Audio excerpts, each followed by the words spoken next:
Start off with a basic introduction. Tell us your name, where you're from, and describe the style of music that you create. My name is Motif Alumni. I'm originally from New York, born in the Bronx, raised in upstate New York. I am now based in Massachusetts, to be exact, Worcester, Massachusetts.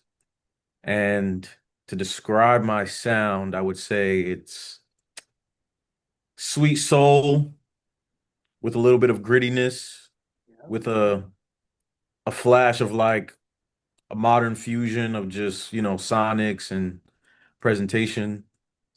And that's it. I love that. And the reason I love it so much is it's a question that I ask all artists when they come through, especially when the sound can be genre bending. But I was kind of using keywords in my mind for what it sounds like, and you hit the nail on the head. Um, I think one of the points that really moves me a lot about your music is that it's rooted in the past, but there's this like hint, this infusion of modern sound, what really kind of puts you front and center with some of the bigger names on the scene. The other Mm. thing that I just learned, so I grew up in upstate New York. I was from Albany, Schenectady area. And so Boston not being far, that was always a place that I loved simply because I was a Celtics fan. Mm. But that's besides the point. Now, let's talk about, music before Motif Alumni, because from what I understand, you have made a name for yourself, uh, crafting music for hip hop and R&B artists. I saw the catalog, but I want you to tell us a little bit about, who you've created music for. Man, I'll stick to basically. So my career started before, let's see, before making samples, we'll Okay. say 2013. I started producing, programming. I was in high school, so I was taking a piano class Okay. and I would learn how to play there. And also I grew up in church, so like that kind of came into play too. But Okay. I also really gained the skill in high school to be able to play keys. I went on to go to Berkeley 5 week, a summer program in Boston. So that's kind Okay. of where my story starts with Boston, is I was actually at Berkeley studying for a month and going there, ironically, I learned I didn't want to be a musician. It was weird. I went there, I was like, this is not what I want to do. But the skill never left me. So it ended up serving me in the most greatest way possible, would lead me to interning at Diggin in the Crates, which is a hip hop production collective Yeah. from the Bronx, and Fat Joe, Showbiz, AG, Big L, Yeah. Lord Lord Finesse, Finesse. um, Diamond D. We don't want to forget anybody else, but like I was around these guys, learning from them, and that kind of curated my taste and my approach with composing and producing and sampling. So, and that was like about a year and a half, 2 years. Wow. And yeah, and then that's what led me into basically turning into Motif. Like that was that era where like that threshold where like 2015 to 2017, that threshold is where I became Motif and I started to really like get my feet wet and get production going because I had a different name, but I was transitioning into a more serious path with Yeah. production. So that made me think about my name, and I was like, what if I use Motif? And then I added alumni, and then it just stuck. We never changed it. And then Yeah. yeah, that's like the origin before leading up to samples and then, having a company, right? And then signing producers who've then worked with artists like Drake, J. Cole, win Grammys and great things like that. But I couldn't have foreseen that, like starting it and ending up there and then now taking this path that I'm on now. So it's Yeah. been great. One follow-up question. When I think about digging in the crates, being from upstate New York, the golden era boom bap sound, those gentlemen were all trailblazers from using that equipment at that time, which I mean, when we're talking about the MPCs, the SP 1200, Mhm. they were like the first group to really use that equipment. What's something you took away from that experience? Is there something that they shared with you, something that maybe influenced you? Because I imagine that's like a wealth of knowledge right there. I mean, Yeah. for that borough, that's the Wu Tang Clan of that. It's like a hip hop kid's dream to be. It's like the Justice League School of Hip Hop with Mm, D.I.T.C. You know, and yeah. like showbiz, I was like as far as like the bond, the strongest bond was with showbiz because he brought me Okay. in. I was with him every single day, and what I learned from him was just like the curation of like samples and sound selection. Like that's where I started replaying samples. I would replay samples for him. And Lord Finesse actually gave me a hard drive. So Lord Finesse gave me a hard drive with a lot of VSTs, contact, all these different sounds, and he gave me Ableton. And then once I got Ableton, it changed my life. That's, like, so Lord Finesse and Showbiz are like super instrumental in that turning point where I now start using these certain, like, ARPs and Junos and the sounds that they're listening for in the library music. Showbiz gives me a hard drive full of library music. I'm diving in, going through soundtracks, blaxploitation soundtracks. I'm just Yeah, diving into a bunch of music and not realizing it's like curating my ear to when I go to produce and I pick out these sounds. It sounds like I'm a composer from the 70s, but that's just what I'm influenced by.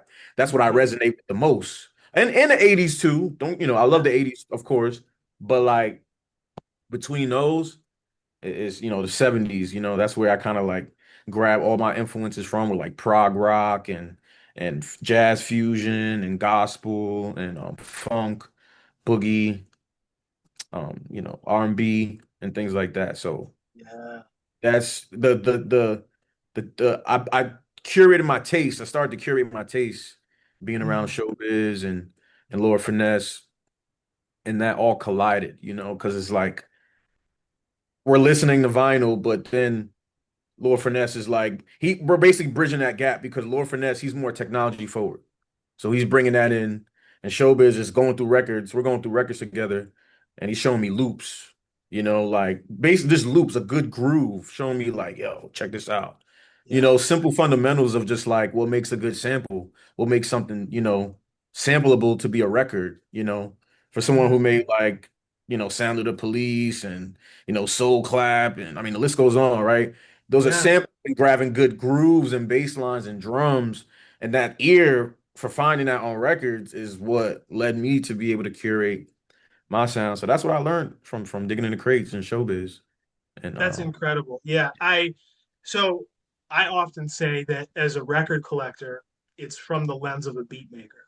I started with the MPK 49, Fruity Loops, graduated to Reason, but it was buying these massive sample packs on eBay at the time mm, and Wax Poetics, going and picking up records. I was drawn to black exploitation movies before I got the MPC or anything like that. And I wow. always liked what I heard for the lines because it reminded me of what maybe we hear Wu Tang sample. Um, and then I think also there's something that's really important. You talked about love for the 70s.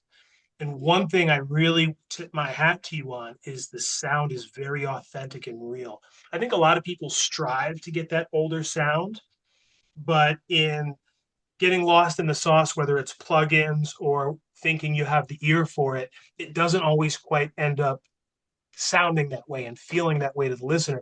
You do that really well. All things aside, I really respect the path. I sampled it in kind of my own life, if you will, when I was into the beat making. But coming around full circle, I always have that lens of listening for samples. I just need a few seconds, and that shapes where I like a certain record or not. Is Yeah. there the catchy introduction? Is it the drum fills? Because the drum fills move me. And if you put a flute on there, chef's kiss. Forget Yeah. about it, right? but those are some of the elements that all come together. And I always go back to, beat making and sampling and kind of learning that craft. Uh, Mm, let's move on to the next question. Let's talk about the Grammy moment. And the reason I want to bring this up is because I feel like it's such a North Star for any musician, whether you're on the indie scene or majors. And so when you go through that experience, what is it like? But more importantly, how did that change life for you? Because I imagine after an experience like that, you're looking through a different set of lenses. It's kind of like winning an NBA championship, I would imagine. mm. Man, after winning that, it was surreal. Like like the moment didn't really, it had to catch up to me because you dream of it for so long and Mm-hmm. you don't know how it's gonna happen either. Like I won this Grammy as an executive, not even as a producer. Like this Grammy was an executive win for me and my company because we mentored and flourished, mentored and poured into a producer by the name of Elcon, and he went to produce Nokia, which is what Drake's last hit record that he put out last year. Yeah, And he was actually the producer on the Lecrae Change Clothes 3 album that won best Christian album for that category. And I always dream, I got nominated, of course, as a producer for mm-hmm. my work. So it's like that feels great. But then like winning and then the way it happened, I couldn't have dreamed of it that way. So sometimes you just got to be open-minded. I think like when it happened, I had to think about, I'm like, man, you won and you never thought it would happen like this. So it kind of like takes you by surprise. Like you dream of it happening a certain way or playing out Mm-hmm. in your mind. But then like I always say, God works in mysterious ways. He has a way of using other people to bring you to those same goals. So it's almost like just trust the process, right? Because you don't know how it's gonna happen. But if you're taking those steps daily and moving in the right direction towards where you want to go, it's gonna happen eventually. Yeah.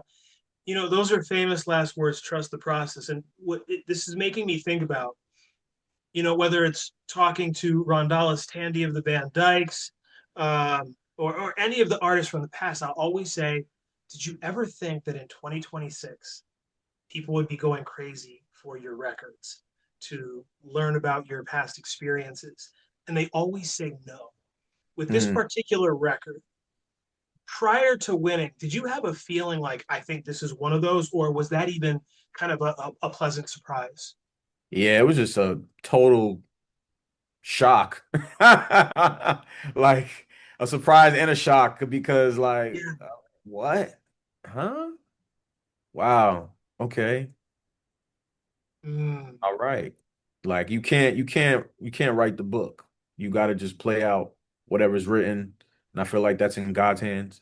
So when you yeah. trust the process, you see it unfold in front of you rather than trying to predict what's going to happen next. Yes. Yeah. So I think that's what this was, and it showed me like, okay, I'm going in the right direction. I'm selfless. I'm creating opportunities for other people, and it's Mm, leading to wins for me also. yeah. So that's how I know that's God. So that's why it was a shock. It was a surprise, and I'm glad it happened that way. It taught me Mm, something for sure. no, absolutely. Did it did it change your approach at all? Not just for you creating, but you kind of mentioned mentoring others, those that are in your camp. Because when something happens like that, and it's not necessarily something that you saw coming, I'm sure you kind of step back and almost reflect and reassess the Mm. approach. Like, are we doing the right thing? How can we replicate this? What did I learn from this that I need to now incorporate to move forward and strike that kind of success again? Yeah, I think, those type of wins are compounded on like, collaborating with a producer for like 6, 7 months and you're sending ideas and maybe in Mm, a year and a half, it lands on an album and then 6, 7 months, it gets nominated for a Grammy, like sure. you just don't know. So like the timeline with, someone maybe making 20 ideas a month to send to a producer who might make maybe 5 beats a month out of those 20 that you send, Yeah. and then you narrow it down to like maybe 10 beats that get sent, or those 5 beats, those month out of the month that get sent, then maybe like one or two get picked, and maybe Mm, one actually gets written to, and then maybe two of them are actually cut to, and then maybe one or two actually come out, so yeah, it gets cut down based on your ratio of how much you're working and the output of, what you're sending to. And then also just trying to be aligned with like what they're looking for also. And sometimes and sometimes they don't know. So it's best to just make good music and yeah. hope for the best. Okay. I want to dial back a little bit. You kind of mentioned where the name comes from, but when I listen to the full length album, it very much is striking, sweet soul, lost soul, whatever you want to call it. I've listened to some of the other music in your catalog and I saw some of the instrumental sounds. There's 1985. What made you decide that this was the right alter ego for this album when you could have gone with your government name or anything else? Yeah, I mean, that's a great question. I definitely struggle with that because I was wondering like, man, do we keep the name my initial thought was to go with my full government name. I was gonna go with Marcus Rucker as like my main name. I was like, you know what? Yeah, We could keep it cohesive with all the supporters that have been following me and that already know me. So we'll keep it consistent with like the names that are on like the production and things like that. So because the world does bridge, I do have people that are finding my music now that yeah. do produce and would sample it and listen to it also. So I'm still speaking to all of my audience at the same time. So that's what's great about it. I don't feel like I made a left turn. I feel like I just took a step forward and it was like, oh wow, okay, this is actually what we've been waiting for, Yeah. and we didn't know it, but like doing it and previewing the songs and building the anticipation kind of let us put an album together and have these songs to be cohesive and then now out to the world. Mm, I love that. Now, where does the love for soul come from? Because when I think about the debut album, Memoirs of Love, I mean, I have my notes written here on my desk for the track list, and I wanted to just write a couple of tracks that moved me. But as I went through, almost every song on the album really moves me. Wow. Uh, I there's something about the sound, the cadence of your voice Mm, that it because I love a soaring falsetto. To me, when it comes to soul, it's the vocalist, mm, it's the harmony, and you really, really nailed it. Like I could put your record on right after a record from the 70s, like a real lost soul record. yeah, Nobody would wince and say, "Oh, that sounds like a modern record." right. That's good. And even down to the language and what you are saying. What I have this written, mine is yours to keep, and you're talking about your heart. One of the things I often talk to with song producers is about the language that's used and how important it is to use something that would fit into that time versus modern. And Right, right. that paired with the delivery of your vocals and what you're saying is just like, whoa, this is the Mm. genuine artifact right here. So tell me where the love for soul comes from and how we get to this beautiful body of work. Man, I love that question. That was a great question. Thank you. The ultimate catalyst that led me into diving deep into soul is sampling. Kanye West, Ninth Wonder. Okay. Those were the guys that made me jump into those sonics. And then, you know, once I got with digging in the crate, so like my interest leading into like a place where I can be nourished and learn and absorb all that knowledge Yeah. and take. And then I already learned how to play piano. I then go learn how to play bass and pick up guitar.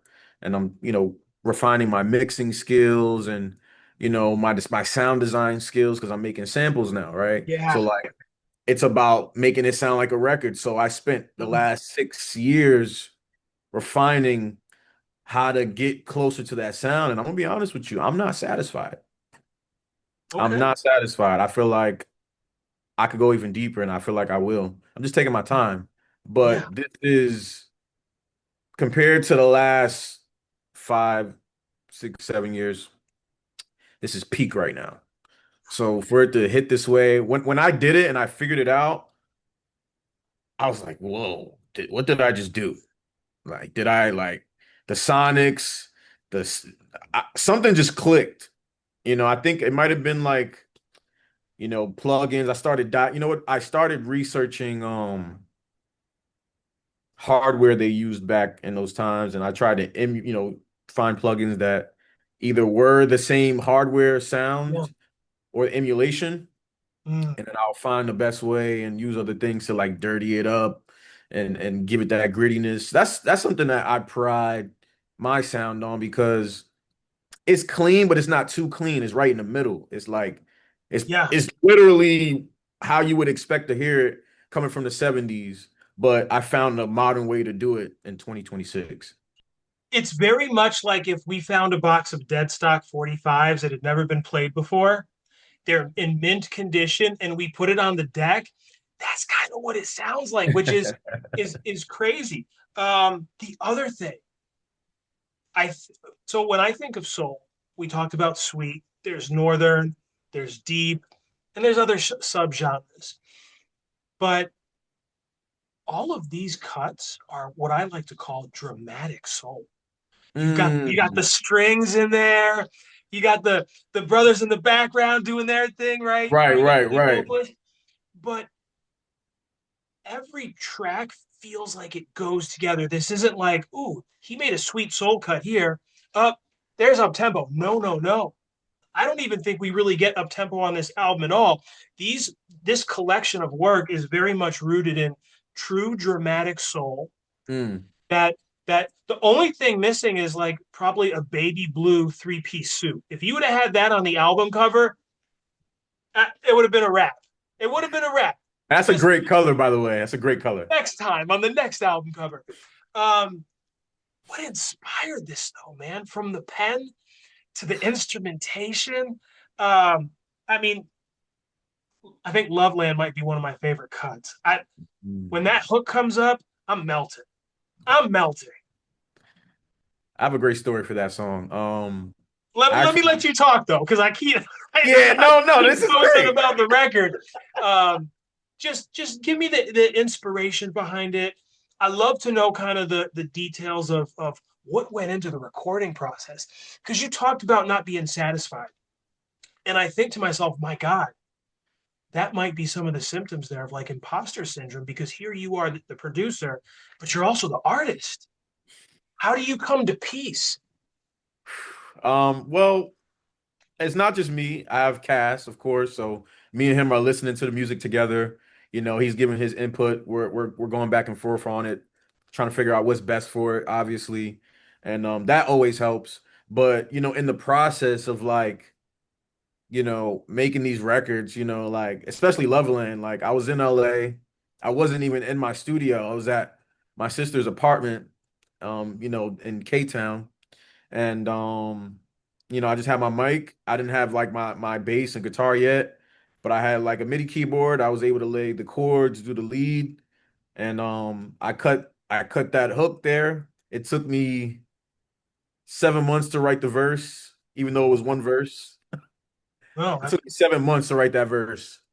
And I think the reason why it took so long is because it like I think I was overthinking the melody and I didn't realize I put the melody already in there. And I actually took the melody from the lead. So I basically took that melody and I stretched it across the verse. And that's what gave me the idea to hold your hand in mine. That's the same melody as the lead, is just slowed down. yeah, yeah, yeah, Yeah, so that's actually how I was like, oh, wait a minute. That's the melody right there. That's the top line. yeah. Okay, boom. I'll just use that. And then, That's how it came out. I basically brought it back home. I did the bass, added the guitar, and then yeah, man, one of my favorite songs too. Yeah. I mean, a lot of these songs, and to me, this is again another nod to you. There's probably a lot of people that sing these hooks around the house because they're so catchy. And we want to try to like impersonate what we're hearing and how you do it. But man, um, from dreaming to cry for you to in love, she's gone. I mean, there's just the right amount of space between each of these linking them together, and Hmm. it's hit after hit. Does this come from personal experiences? Are these stories that you're kind of painting a picture with words for us? Where does it come from? Yeah, it's all coming from personal experiences, um, which actually gave me, the inspiration for the title, Memoirs of Love. It was all like me telling stories of my experiences in love in all these different seasons.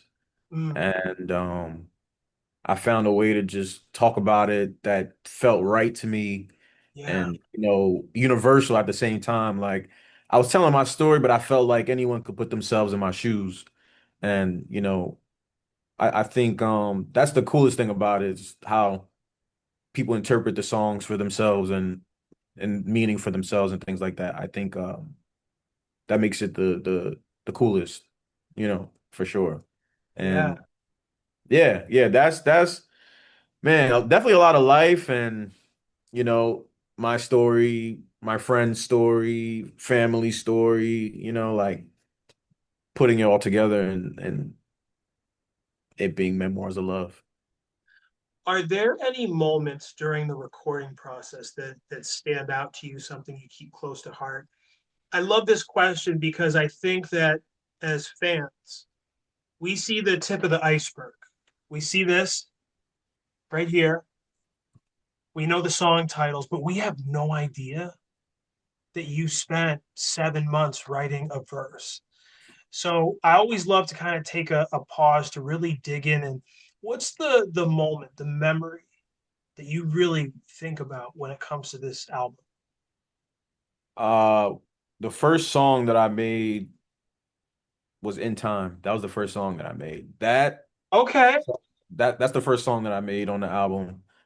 That song opened up the gates for me to start to approach the records in a way where basically that song was like where I cracked the code. I was like, oh, okay, I just did something. I Yeah. sent I sent it to Cash. He was like, bro, what is this? What did you just do? Like, and he knew it too. So I knew I felt something and I sent it to him like, yo, and he felt the same way. It was almost that moment when I sent him samples and then he was like, bro, what is this? Like, it was like, we're talking almost 10 years later where like, I send he hears something, he's like, bro, like that pivotal moment where we realize, okay, this is the next thing. Okay, this is like we're about to get our next break. Thank God. Wow. We've been trying to figure this out for the past 2, 3 years, with things changing, AI coming into play, all these things that shook up the creative market. Yeah. And you know, this is where we landed. Thank God. Let me ask this. What was the next song you created after that then? Because I'm wondering, you have this moment, but now like the focus and precision is even more locked in on the goal, I would imagine. Yeah. So that next song must have come really easy because you're already feeling something. Keep me honest. Yeah. Right after that, right after I did In Time, the next song I did was Dreaming. And when I did Dreaming, I was like, all right, that's what ended up being a single. It was like, yo, Yeah. uh we did something, man. I think we on to something, man. I think we got something that's pure and original. And I'm like, we don't got to overthink this. This is who I am. We don't really got to do a brand shift. We're just changing the focus. This is gonna be more me as a front man, less as a producer. Yeah. People know me for making soul samples, so now I'm a soul artist. it's the Hmm. perfect transition, and dreaming kind of like turned the key. It was like, all right, we're not looking back. I'm staying on this square. This is the sound. If I want to be known for anything when it's all over, I want it to be this. Not the records I produced, is the music I made that represented me the most.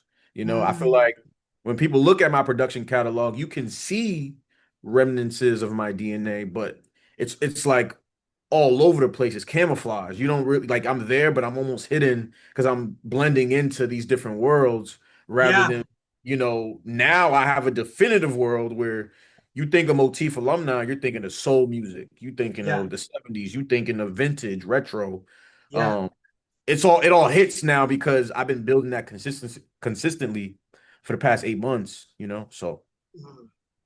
The with Dreamin', that really felt like a California soul song. There's a song by a group called Jack and the Mods, "Don't Wake Me Up" on the Bamtown label. mm, It's a Lost Soul record. For whatever reason, when I listened to your song, it made me think of that. It's not mm, that they're even close to the same song or any stretch. I mean, there's this idea of dreaming and waking up, but it really dialed it back into that true, authentic sound that I'm talking about. It's mm, very, it's very hard for artists that are in the soul game to hit those marks. And I know this because I've been listening and paying attention at a very mm. high clip. And so I just was really, really impressed by that one. Talk to the other thing that's really great that you do, and I love this. I love when you're talking in the introduction. To me, when I hear a brother talking, taking about 10, 15 seconds in the beginning of a song, I know it's going to be a hit record. I mean, anytime that we hear someone talking slick in the beginning, we know what's to come. Um, Talk to me about what made you decide to do that on some of these songs. Yeah, I wanted to narrate the Mm, story. okay. I wanted to, give context to like, why I got the order, the set, the track list order set up a certain way, why I'm narrating and talking on certain songs and, approaching and setting up the scene because I wanted to feel cinematic, like you said, dramatic soul. Yep. Like, that's kind of been my intention with, even the visuals, like and the songs and the presentation for it to be cinematic. I wanted to feel like we're watching a 70s film about a soul artist who's having relationship problems. Mhm. And Yeah. it's real because I'm not living a lie or trying to portray something that I'm not. It's all authentic, and I think we're just capturing it the best way. Yeah. Yeah. How do you balance? Because this very much, without a doubt, this is your own body of work. It doesn't sound like anyone else. It doesn't feel like anyone else. It feels very good. But how do you find the balance between sampling, paying homage to the past, but still defining your own sound? Oh wow, that's a great question. I think what allows me to still have my identity, doing something like that is I've taken a lot of time to discover what moves me very quickly. So like Okay. I know like a Rhodes, if I hear a Rhodes, I'm like, I know where that's going. Yeah. If Yeah. I Yeah. if I hear like a certain melodic line or a phrase, I'm like, I know where that's going. Like I could pick out producers from the 70s by like their sound selection and their arrangement style and their writing style with like, arrangement, orchestral sounds and things like that. Like I could Hmm. pick out a Willie Hutch record based on like the horns Yes. and the orchestral, like how he writes horns and flutes is so distinct. And I think that's why, like, when he did produce records for like Smokey Robinson, that whole entire album, I was like, all right, it makes sense. Like, he's bringing that feel, Yeah. so, like studying all those guys made me, realize, okay, if I like the same things they do, how am I gonna tell my story now? It's always been about trying to tell my story through the music. And I've been working on that for like the past couple of years. And I think doing this made me realize it's about storytelling through all these different mediums, you know. We have, Yeah, composing, no lyrics, that's storytelling. It's evoking a feeling to, maybe bring up a memory that's right. attached to something you experience, but then you write a song, now there's lyrics, and now I might pinpoint an actual situation you could relate to, Hmm. Yeah. and then now there's a visual. It shows me, sitting outside with my head down, like, oh, I've been there before. So you can relate through all these different mediums, and I'm still telling a story, and you can still place yourself in it. And I think that's really important. No, I love that answer. I think that's really, really good. Um, One thing I'd like to know is there like, because we talked about sound architecture, and I've spent time with Pale J in the past, and one of the things that I really, gave him credit with is the speed of each one of the instruments. I could tell a Pale J snare drum a mile away. And I was even able to tell that he used the same snare on multiple tracks. Mm. I could tell when Aaron Frazier dropped the heart shape 45. I said, Aaron, I said, the drums on that sound like the Okonski record. I'm like, was there any treatment done to it? And he's like, hey, sound forensics. He's like, one of the last things we did was send that to Terry and he put it through the Tascam. So I say Mm. all that to ask you this. Is there anything signature about your production sound that we should be listening for and picking out? Man, that's a good question. I think I could say three sounds that have been like consistently um on the album, and that's Rhodes, Mm-hmm. Arp Odyssey, which is a lead sound, Okay. and a Krumar, which is a string synthesizer. Those three things, like Okay. one of I those figured three, if strings would not, be there. and strings, right? Yeah, yeah, exactly. Like one of those three things, four things, like will always show up in my production, Mm, Um, with the like a lot of the string arrangements, being inspired by like international Philadelphia sound, with Gamble and Huff. yeah. That's like core for me, with the stylistics and the Yeah. Delphonics and you know Mm, people I look up to that. And I feel like that sound nobody's really doing it too. I felt like I was filling a void doing it this way also. I felt like, there's like, the California soul and Low Rider soul, and I'm like, okay, I can hit that lane for sure. But yeah. I feel like, you know, like In Time and Love Again and Loveland, to me, that's like Quiet Storm.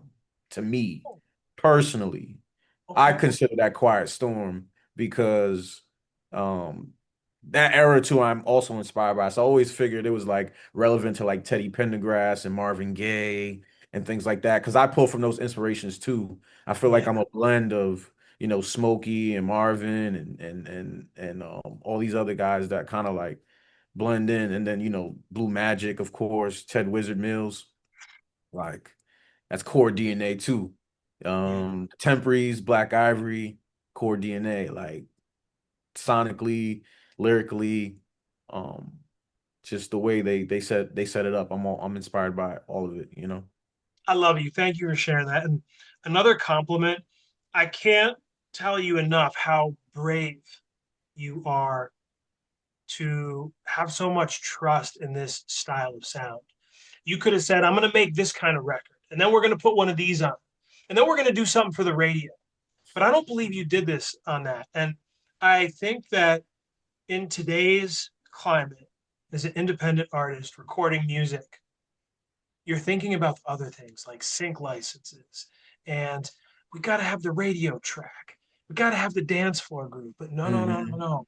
You gave us this concentrated body of work that is so cohesive, it's authentic. And for those moments when we want more and don't get it, you gave it to us.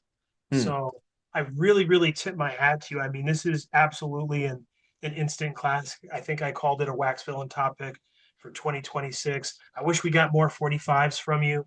The album, though, I mean, my gosh, um, it's very hard to make an album. It's easy to put out 45s, but when you do an album, you do it like this, man. It's really, really impressive. I want to switch pace. I want to kind of show the 45 real quick.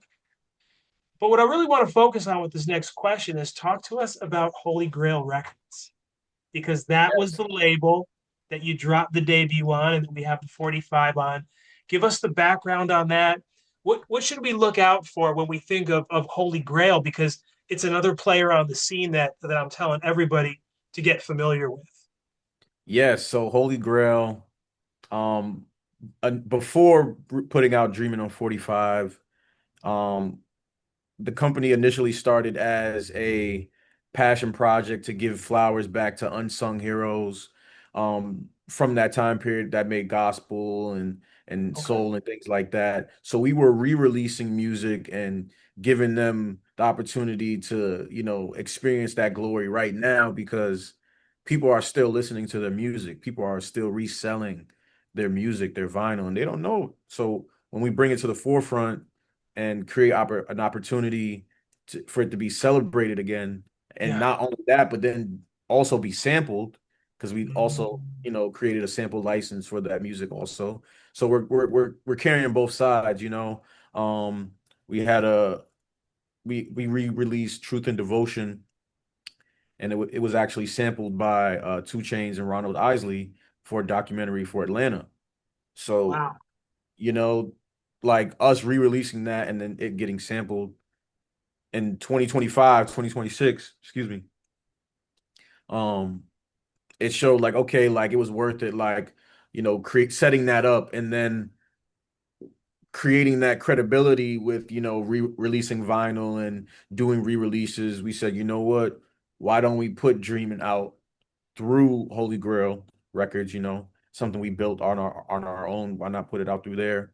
You Yeah. know, we do have supporters who are buying the vinyl and trust us. So I feel like they would like that release too. So it made sense. It was all aligned with the same market that was Mhm. vinyl and digging and things like that. Yeah. Yeah. No, that's very cool. Now, I have to ask this question. It's kind of there's two of them. At any point did you think, man, I want to try to take this to a label? I'm too busy. I'm producing, I'm the artist. I could go take it somewhere. They're going to handle the distribution, they're going to handle the artwork, all those extra hats that I don't think a lot of people know as indie artists, y'all have to wear sometimes. Was there a thought to maybe take this project to another label, or did you know 100% you wanted to put it out yourself?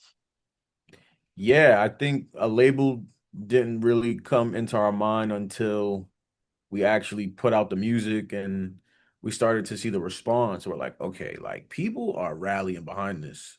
We got something real. So Yeah. like, I think that's the goal, right? We want to get like the major funding and the support that gets it out to more places than just our own. And I think when that comes, it'll be great because it'll be more accessible to a lot more people and a lot more people can enjoy the music. And I think as of late, um Instagram has been, pushing the records and we've been going viral and things like that. And it's really been good. And I think that helps. But when you have that machine and those roles designated amongst a lot of people, and you can kind of focus on maybe just creating and working on just creating content, not worrying, checking the numbers and, distribution and booking the shows and booking that, like it's part of it when it's just you and you don't really have like a lot of people on your team. But I think what it teaches you is resilience and perseverance and being able to work through um you know the unguaranteed. We're trying to go up against something that's really hard and I think we're doing really good for starting out and as indie artists and jumping into the space. And I tip my hat off to guys like Aaron Frazier and some of the other acts that have been doing it 10 plus years. And I look at them, I'm like, wow, okay, like they're doing great. I recently went to Foxwoods and I saw the Stylistics playing. I was like, you know what? I Oh, can see wow. myself doing this at 70. I'm good. I'm good, man. I'm gonna be all right. So Yeah. like I don't gotta rush. I Mm, don't gotta rush to like that place. I just gotta take my time, keep being intentional about my content and the music that I make and the way I present it. And those um steps will compound into the bigger picture when, a label does come in and we do get, major funding and it just helps the greater good, the greater cause, what's the hardest part about doing it all yourself that most people wouldn't know? The hardest part, Or maybe even like a lesson learned.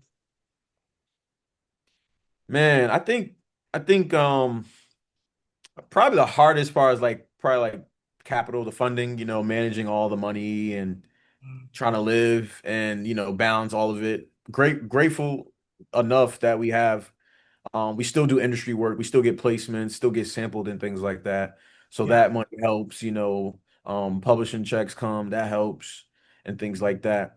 But we're taking this money that we're getting and we're putting it back into what we're doing. So we're, spending money on ads, purchasing the vinyl, yeah, buying camera equipment to have higher quality videos, you yeah, know, um, booking shows, having acts like Black Ivory and the Temperies come out to support me on the Memoirs of Love, kind of show that that generational connection, like, hey, like it never, we're still continuing the legacy of great music, soul yeah. music, so Okay. yeah. One more question on the label. What was important to you when it came to the physical product with the vinyl record? And I say this because a lot of collectors are going to be paying attention, from the album cover to the choice of classic black to even the information that's on there. I always say you got one shot to make a first impression. And so, what was top of mind for you with your debut album release like this? Yeah, you know, having Rucker Collective and Holy Grail and these other companies, and we pride ourselves on our presentation and marketing. We just wanted to have the best presentation possible, making the cover and inside cover interactive, having the lyrics and things like Mm, that. Something that's going to be memorable. So when they open it, it's like, wow, like I'm so glad I purchased this. And yeah, I think, creating a memorable artifact that people will live with is yeah. more important than, them just listening to the record. It's something that they'll always look at and have an attachment or a memory to because it made them feel something. Yeah, yeah. I love that. And I mean, even the 45 is a testament to that. I love when we get a jacket. I love the color that you used. The imagery is great on the back. I mean, all the bells and whistles. You cut no corners when it came to releasing these records. So I tip my hat to you there. Thank Now, you. what I really want to know is, do we love the studio or the stage more? And the reason I ask this, you've got some shows coming up with some big names, people that you and I both are major fans of, from the Temperies to Black Ivory. Talk to me about the live experience of what it's like to see you on stage and give us a lens into as well as information on these upcoming shows. Yeah, so I've performed many different ways in my career, playing instruments, being on the mic. I think this will be like my first stage experience singing. I'm Okay. excited to bring that from the studio on stage and create a live experience and have those songs come to life. Um, Los Angeles, actually next week, July 18th, I'll be at Hello Stranger performing live with the Temperies, and that's actually going to be my debut show. So I'm really excited, and I wanted to do it in LA. I wanted the show to be there because we've been getting a lot of support and love from LA. The Yeah. West Coast has been treating us really, really well. So shout out to LA, the West Yeah. Coast. I love you guys. Thank you so much I for always say being possible. California is the Disney World of soul music. Yeah, yeah. Wow. You couldn't pick a better place to do a show, in my opinion. Mm. Thank you. Yeah. Yeah, it worked out, man. Like the people made it happen. I'm gonna be honest. Yeah. Like they gave us the confidence to say, you know what, instead of just having me come out, why not have the Temperies and show that connection and bridging the gap and that generational gap and showing people like, hey, like this is the guy they're passing it to. This is the guy who's continuing what they've started. And I think that's more important than just me coming out. It's showing that unity and showing that, soul music is still alive and never went away. It's just here, and you just got to look for it. Yeah. When you close your eyes and you think about stepping out onto that stage, what are you wearing? What are you thinking? What's going to be the first song that you open with? Like give me some of these thoughts that might be floating through your head. Yeah, yeah. Like like my outfit. I mean, we talked about that powder, that baby blue, that powder blue. I actually got something like that for the LA show. So it's funny that you mentioned that. So I actually got something along those lines, some, Okay. clean, really nice. Um, I got some I don't really got no major surprises for the set list or anything like that, but Okay. um there is gonna be a point in the show where I will play piano and sing. So I'll show that musicianship part Ooh, in the that's live great. performance also. And I think that'll be really, really cool too. I don't want to say what song, That's but cool. Yeah, yeah, yeah. I'll just say, hey, like I'm not just gonna be standing in front of a mic. I'm actually gonna be playing an instrument and showing that I am hands-on and I did produce this and this is, my work. I love that. So tell us the dates and how do people get tickets? How do they find out more information on the shows? Yes, so for the LA show with the Temperies at Hello Stranger in Little Tokyo in Los Angeles, they can go to eventbrite.com and Okay. search up Memoirs of Love album release party. It's actually under Holy Grail, presented by Holy Grail Records. And you can purchase tickets there. We also have discounted merch packages where you could buy a ticket and also get a CD and or vinyl. So Oh, it's wow. discount. Yeah, we wanted to show love. So That's really cool. You don't see that very often. yeah, so it's like if people needed more of an incentive to buy the ticket before, they actually can get physical media along with the ticket. So, it serves it all. And I think that was something we wanted to do so people felt better about, pre-sale and, like they have something to look forward to. And, it just helps the whole experience. Okay, okay. And just remind us, where can we shop the vinyl from Holy Grail? Is it on Instagram? Is there a website, Bandcamp? Let us know how we find the music to hear it and then consume it and shop it. Yes, so for all physical media, you can actually go to bandcamp.com/Motif Alumni. Okay. And we have the CDs and the vinyls there on the Bandcamp page. And then we are also on all, excuse me, streaming platforms, YouTube, Apple Music, Spotify, wherever you listen to music. And yeah, really appreciate the support. Now, we're leaving one thing out. You got to tell us about Rucker Collective and what you can shop on that site as well. I'm sorry, say it again. I want to make sure that we also cover Rucker Collective. Tell us what's available on that site. Yes, you can go to the ruckercollective.com to buy directly from us. We have sample packs on there. We also have our stuff on three major sites. We have it on waves.com, Tracklib, we have our stuff on there as well.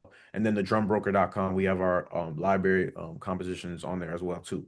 So you can get it Fantastic. from four different places. Okay. There's two questions I ask to kind of close out. One is a staple, this one's new, and I think it's really appropriate. If you could sit down in the studio for one day with one musician, producer, past, present, or future, to collaborate on your next song or album, who would it be and why? Wow. Is it one person or is it like a personnel? It could be a team. It could be more than one person. I Okay, just all want right, to know yeah, who's in the yeah. lab with you. All right, so if I'll pick a songwriter and producer. Yeah. Off the top of my head, off rip, Smokey Robinson and Willie Hutch. I'd have Smokey help me write the record, and I'd have Willie Hutch help me produce it. Us three, that'd be a hit record Oh, right that there. sounds good. That sounds Yeah, good. like that's like two of my core DNAs in the same room, and I'm like, Oof. let's do it, let's do it. Like Yeah, if I could get in a I'm room with with you. Smokey right now, like, that'd be a dream. I'm glad you mentioned Willie Hutch, man, because I think it was it the Shaft soundtrack? Return Willie of the Hutch? Mac. maybe it is, but Willie was such a staple on some of those early blaxploitation films, and I really, really that was like an important like discovery moment for me. The Mm. movies, life, culture back then, and then of course to see how these records from the past kind of came forward. And nobody, I don't hear a lot of people mention Willie Hutch, so I'm glad you did that. What's a favorite quote or mantra that you keep close to heart that you can share with us? Maybe it's something you say to yourself or you think in good times or bad times, but those are words that you live by. What would that be for you? Just be yourself. That's like the core thing. I think focusing on being yourself because you're gonna have so many outside influences try to tell you who you are, what you could be, but in the end, you need to know. So it's like be yourself, get to know yourself to be your full self.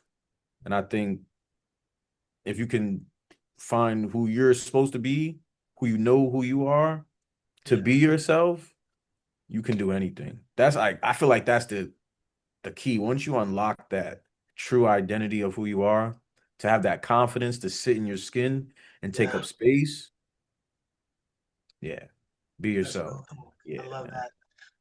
What last minute words do you have for those that are going to tune in and watch this interview?